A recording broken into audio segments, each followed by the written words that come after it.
शिकारियों के बीच भी तनाव बढ़ता जा रहा है। यहाँ एक ऐसी अजीब सी जल्दबाजी है जो मैंने कभी महसूस नहीं की।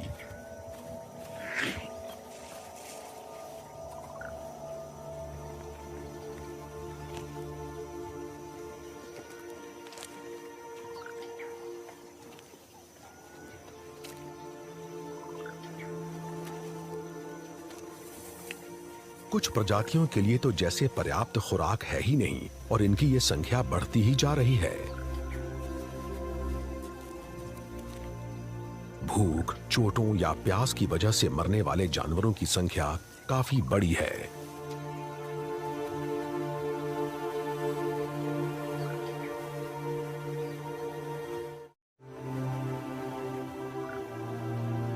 इन सबको लेकर मुझे दुख कम और गुस्सा ज्यादा है। इस अनोखी और खास जगह को कैसे सुरक्षित रखा जा सकता है? अवैध शिकारियों को रोकने लायक पर्याप्त पैसा नहीं है और धारा में ऊपर बांध बन जाने के कारण उस नदी से पानी लिया जा रहा है जो कभी सूखती नहीं थी। अब तो बबून भी परेशान है, जबकि वो यहाँ सवाना में सबसे जुगाड़ू जीव हैं। झुंड का मुखिया चौकन्ना है, उसकी नजर से कोई नहीं बच सकता। इन बबून्स को खाने पीने का सामान मिल रहा है और उनके रास्ते में कोई नहीं आ सकता। सिर्फ बबून्स ही जमीन से 60 फुट ऊपर खुराक ढूंढ सकते हैं। इनके पास कुछ ऐसी कुदरती खूबियां हैं जो इन्हें बेहद अलग और अनोखा बनाती हैं। एक तो उंगलियां और ग्रेविटी को मात देने की काबिलियत।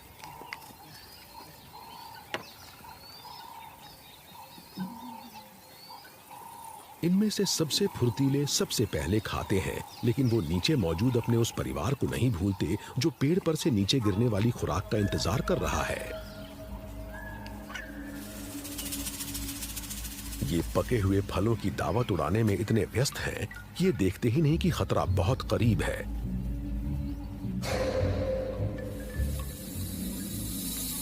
एक बबून किसी तेंदुए की पसंदीदा खुराक होती है और इस तेंदुए को भूख लग रही है।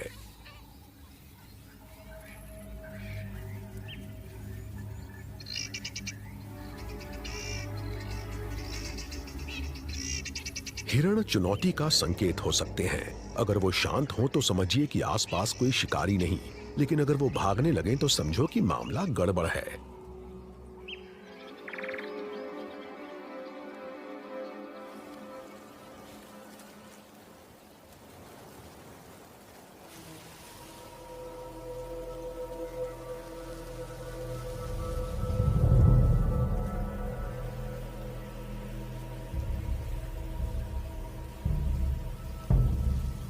तेंदुआ खुद को छिपाने की कितनी भी कोशिश क्यों न कर ले, मुख्य बबून उसे देख ही लेता है और सबको बुलाने के लिए आवाज लगा देता है।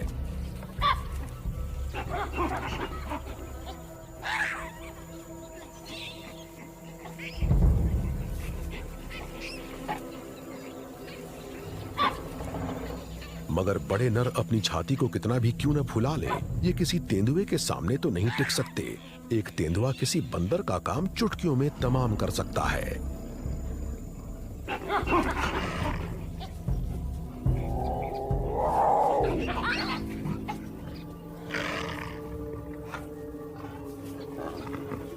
लेकिन ये बबून अपनी हिम्मत नहीं गंवाते, बल्कि ये तो हमला करने लगते हैं।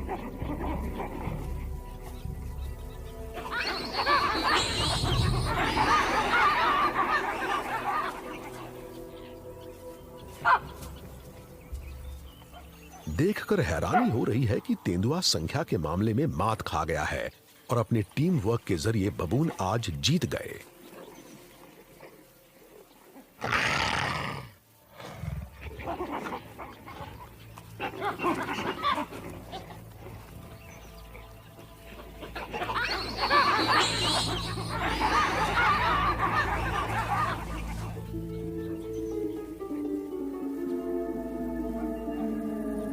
तो तेंदुआ यहां से भागकर कहीं और अपनी खुराक ढूंढने की कोशिश करता है।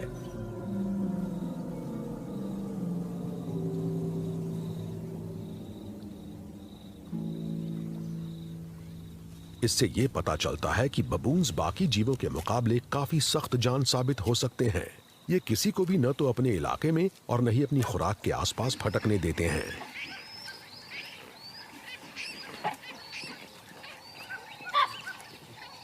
ये झुंड अब भी एक दूसरे की साज संवार में लगा हुआ है और मुखिया अपने इलाके की नजर न आने वाली सरहदों पर गश्त लगा रहा है। इसे तो बफलो के यहां होने से भी कोई परेशानी नहीं होती।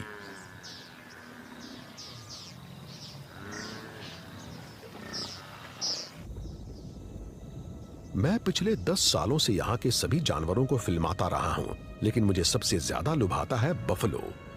ये अक्सर कई 100 सदस्यों वाले झुंड में रहते हैं, लेकिन जब सूखा पड़ता है तो ये सब एक बड़ी फौज की शक्ल में पानी के स्रोत पर जमा हो जाते हैं और यहाँ इनकी संख्या अक्सर 1000 से भी ज्यादा हो जाती है।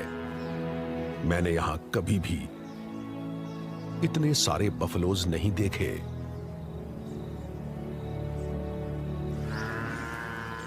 इस लगातार सिकुड़ते इलाके में बहुत सी अलग अलग प्रजातियां जमा हो गई हैं, तो कोई गंभीर समस्या हो सकती है।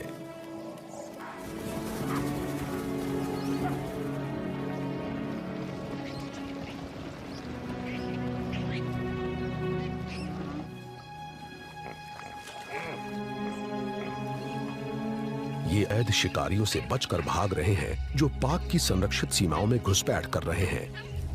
फर, हंटिंग ट्रॉफीज और हाथी दांत की वजह से झुंडों का सफाया होता जा रहा है।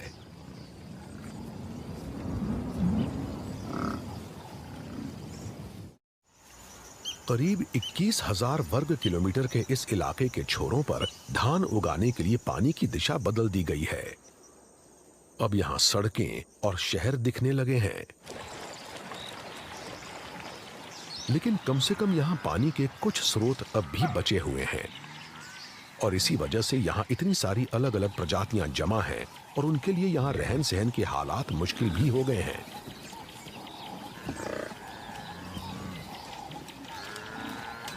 ये जगह इनके लिए आखिरी आशियाना है।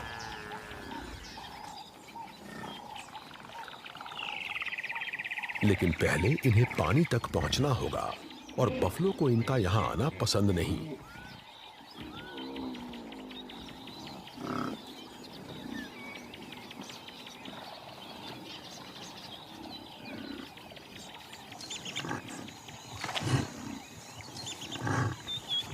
केसरिया चोंच वाले ऑक्सपेकर पक्षी इस सब अफरा तफरी से परेशान नहीं हैं, बल्कि बफलो तो उन्हें उनकी जरूरतों की हर चीज मुहैया कराते हैं।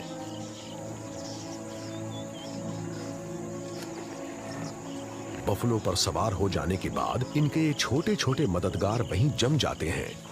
फिर इन्हें वहां जो कुछ भी मिलता है ये उसकी दावत उड़ाते हैं। परजीवी, डेड स्किन, सिक्रीशंस।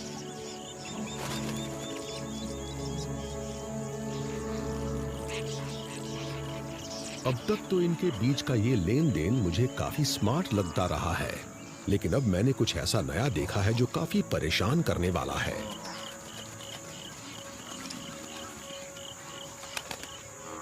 इनका ये आपसी गठजोड़ हमेशा ही सौम्य रहा है, लेकिन अब ऐसा नहीं है।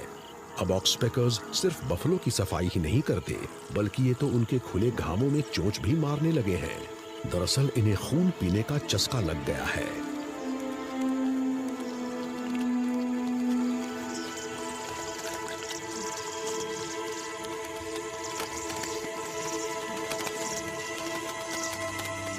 बफलो के ये छोटे छोटे दोस्त परजीवी बनते जा रहे हैं और इनसे छुटकारा पाना आसान नहीं है।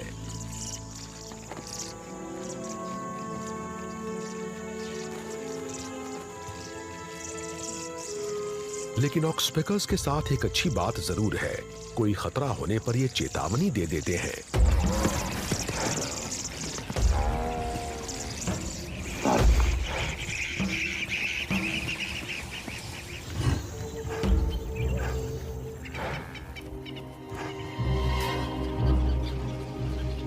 जहां कहीं भी बफलो होते हैं, शेर भी होते हैं।